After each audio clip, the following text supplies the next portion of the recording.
It's unbelievable. It's unbelievable what's going on. We'll be training these humanoid robots. I was just discussing with Safra, because Safra and I would constantly say every 10th sentence, I feel like I'm living in a science fiction movie. And then we kind of get over it and go back and talk a little more about business. But we'll be training robots to be nurses. John, why are billionaires so awkward and weird? Like, chicken or egg, I get it. Like, are they weird after they become tremendously wealthy, or are they weird from the very beginning? I think, like with all good chicken and egg proposals, it's a little bit from column A and a little bit from chicken B. I think that there are probably personality characteristics that contribute to success. And then I also think that for the most part, especially if they get rich and successful young, they tend to surround themselves with yes men. And there is literally nothing worse for your mind or your psyche than being surrounded by people that won't check you on your terrible ideas or your cringiness. I mean, Elon Musk is a daily exhibit A on that. Good point. Well, the billionaire we just heard from is Larry Ellison, who's a co-founder of the tech company known as Oracle. And he just can't wait for artificial intelligence to basically take over and control every aspect of our lives. Okay, I'm exaggerating a little bit, but not much. We'll get back to his plan for humanoid robots in a second. But last week, during a financial analyst meeting, Ellison actually shared his thoughts about the future of AI and its capabilities. Let's watch. Securing schools, we think we can absolutely lock down schools so that dramatically reduce the case of anyone being on campus that doesn't belong on campus, and immediately alert. Second, someone pulls out a gun, immediately alert. Use AI cameras to immediately recognize that. We have, same thing. We have drones. We just, if there's something going on in a shopping center, and I'll stop. A drone goes out there, get there way faster than a police car. There's no reason for, by the way, high-speed chases. You shouldn't have high-speed chases between cars. You just have a drone follow the car. I mean, it's very, very simple. And the new generation of autonomous drones. Spotting forest fires.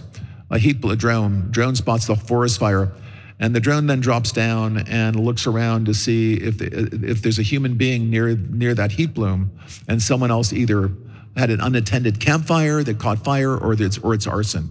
We can detect all of that. That's all done autonomously with AI. Okay, what happens if someone or a group of nefarious people hack into these devices? Also, okay, so you're gonna have like this increased surveillance state. I don't think our lack of surveillance is the big problem. Okay, so for instance, I mean, he's talking about, oh, we shouldn't have high-speed chases, like allow the drone to follow the person who's being chased instead.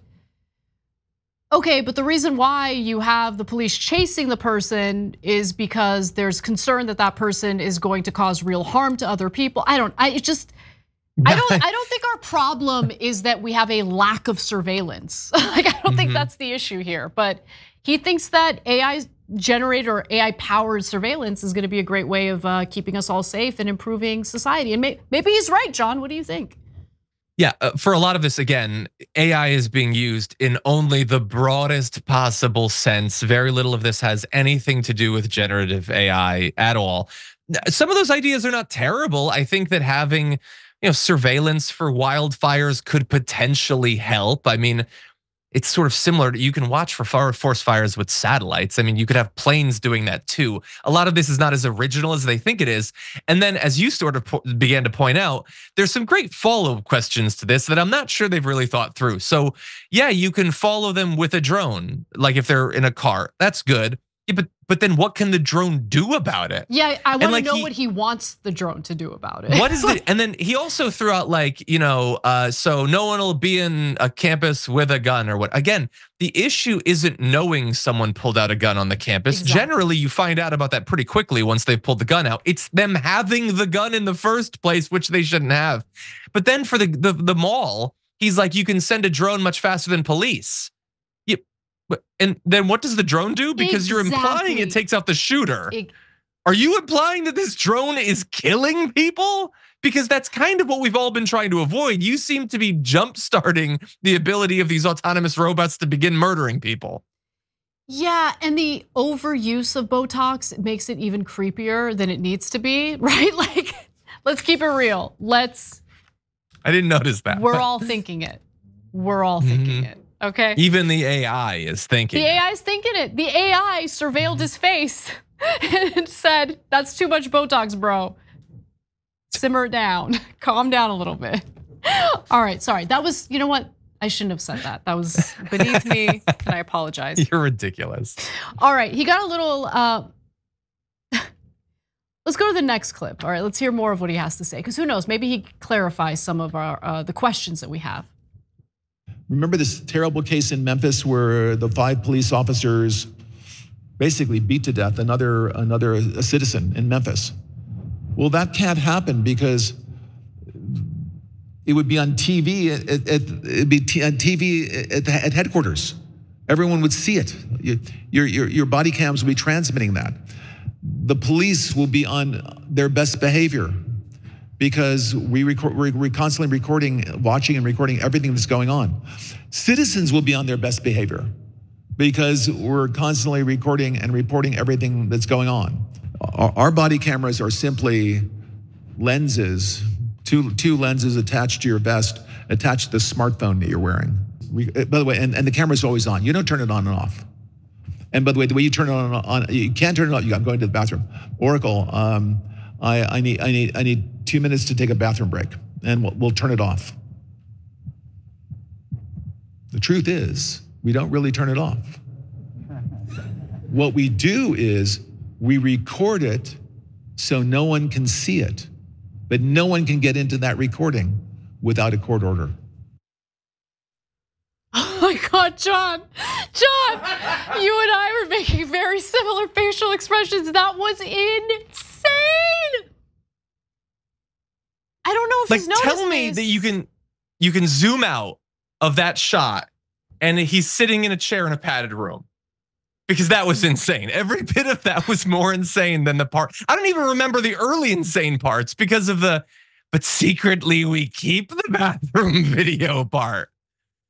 Bathroom cam A, bathroom cam B. We can go to either of them, but only with a court order. No one's ever hacked into anything, you know what I'm saying? Oh God, this is insane. Who wants to live in a world where they're begging the AI overlord to please not look at their penis for 2 minutes? Who wants to live in that world? Now, I've been a good boy.